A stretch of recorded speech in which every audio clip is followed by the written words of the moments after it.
Nesse tempo aqui que me cabe para fazer um debate justamente do plano plurianual do PPA, eu queria destacar que a minha intervenção hoje aqui sobre um tema tão importante que é o processo orçamentário do nosso município, e nesse momento a gente está justamente discutindo e votando sobre duas peças orçamentárias, no caso o PPA e a LOA. E essa Câmara Municipal, eu queria destacar aqui que ela recebeu esses projetos de lei do Executivo no último prazo previsto na Lei Orgânica Municipal, ou seja, no final do mês de setembro.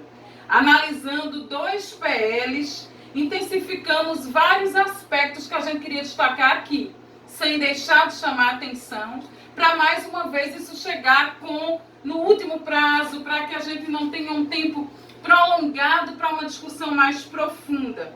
E anuncio aqui, se a gente lê a fundamentação das peças orçamentárias, a gente vê um anúncio do foco de redução das desigualdades na cidade do Recife.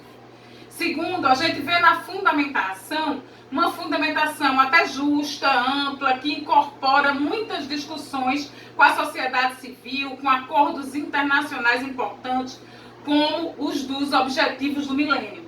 Porém, há também problemas estruturais no planejamento orçamentário da nossa cidade. O primeiro diz respeito ao grande descompasso que existe entre a fundamentação e a programação orçamentária propriamente dita. Apesar da amplitude do escopo e da justiça social presente na fundamentação, a programação orçamentária repete, em muitos aspectos, planos orçamentários dos governos anteriores do PSB. Apesar de ser um governo novo, do mais jovem prefeito, chega a repetir, inclusive, erros ortográficos de planos anteriores, como, por exemplo, a grafia da palavra segmento, que está escrito seguimento, um erro de português que se repete da mesma maneira como outros na peça anterior. Então, parece ter havido um esforço muito grande na fundamentação, mas um descompasso muito grande com a sua execução. Nesse sentido, e considerando a impossibilidade constitucional de apresentarmos um projeto substitutivo, eu, bem como muitos vereadores e vereadoras dessa casa, propusemos emendas que nos pareciam no sentido de aprimorar esse texto. E é verdade o que já foi dito aqui, que nunca nessa história teve um recorde tão grande de emendas. Foram justamente 700 propostas de emenda à peça orçamentária ao Plano Plurianual de 2022 a 2025. Pessoalmente, fiz propostas de emenda a partir de um amplo diálogo com a sociedade civil, emendas na área de educação, enfrentamento ao racismo, política para as mulheres. Também me somei a outros colegas para propormos emendas conjuntas, requalificação do centro da cidade, promoção da igualdade racial, meio ambiente, bem como as emendas da Amiciclo, que os vereadores Luiz Eustáquio e Ivan Moraes acabaram de mencionar. O descompromisso com essas emendas da Amiciclo revela uma cultura carrocrata que os governos do PSB têm tido, dispensando e não dialogando de maneira profunda com outros modais de transporte. Isso me levou, inclusive, a apresentar um amplo número de requerimentos. Mas veja, eu entendo que justamente o ordenamento jurídico nacional, ele atribui ao Poder Executivo a responsabilidade de orçar as suas próprias atividades. E até fiquei me questionando que nós precisamos realmente de uma construção para que um dia a gente chegue à prefeitura e um dia estejamos falando do nosso próprio plano plurianual, do nosso próprio plano, das nossas peças orçamentárias. Falo nossas enquanto vereadora eleita pelo PSOL. Mas também reconheço que uma das nossas funções, como parlamentares eleitos no Legislativo, é a assessoria ao Poder Executivo. E assim que eu me posicione, eu preciso me posicionar energicamente contrário ao atual governo municipal, entendendo que o interesse maior do orçamento público de um ente federado é promover condições adequadas de vida daqueles que habitam em seu território. Eu participei diretamente de autoria coletiva com a nossa assessoria, da nossa mandata, da proposição de 150 requerimentos de emenda ao orçamento plurianual.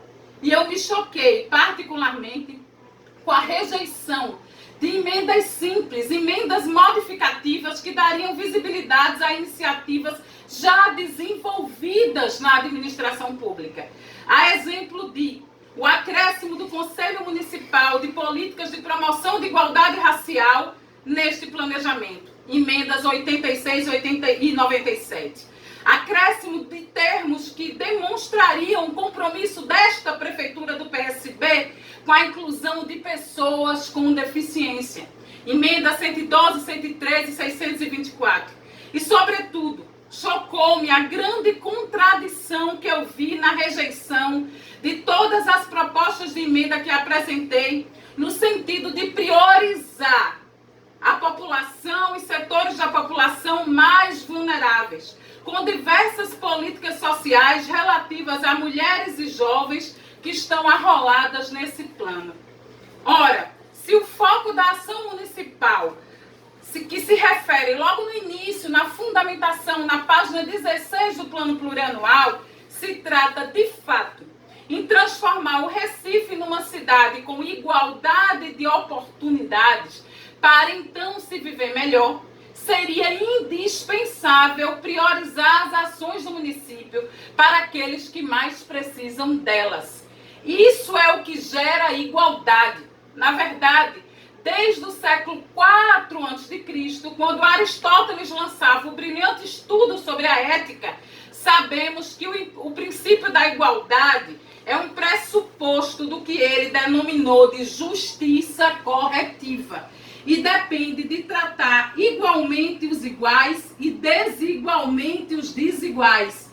Se a prefeitura não prioriza em suas ações para que as pessoas que mais precisam delas sejam atingidas, ela não está indo no sentido do foco que ela afirma no início, que é reduzir as desigualdades. Para que Recife não leve mais esta marca da cidade mais desigual do país. E o descompasso que nós vemos da fundamentação com a execução de fato dessas peças orçamentárias não apontam nesse sentido, infelizmente.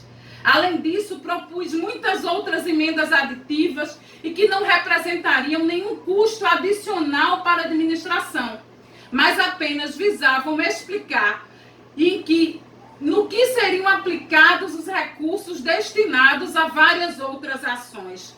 Por exemplo, apesar da Prefeitura ter criado a Secretaria Executiva de Agricultura Urbana, o termo agricultura não aparece nenhuma vez nessa peça orçamentária.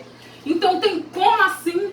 Tem várias outras ações nesse mesmo sentido. Isso é um aspecto muito grave nas peças orçamentárias desse município. Outra coisa que já foi mencionada aqui por vereadores que me antecederam é o excesso do uso do termo outras atividades. Eu nunca tinha visto tantas vezes em um mesmo documento o termo outras medidas. Ele aparece nada menos do que 276 vezes no plano plurianual. Outras medidas, 276 vezes. Então, o que seriam outras medidas se não descrevem essas atividades? A gente não está aqui para passar cheque em branco para a Prefeitura da cidade do Recife. A gente está aqui para melhorar. E o papel legislativo dessa casa precisa ser de fato respeitado para legislar, fiscalizar e fazer a ponte com a sociedade. Eu quero ouvir agora a parte do vereador Renato Antunes, que está escrito.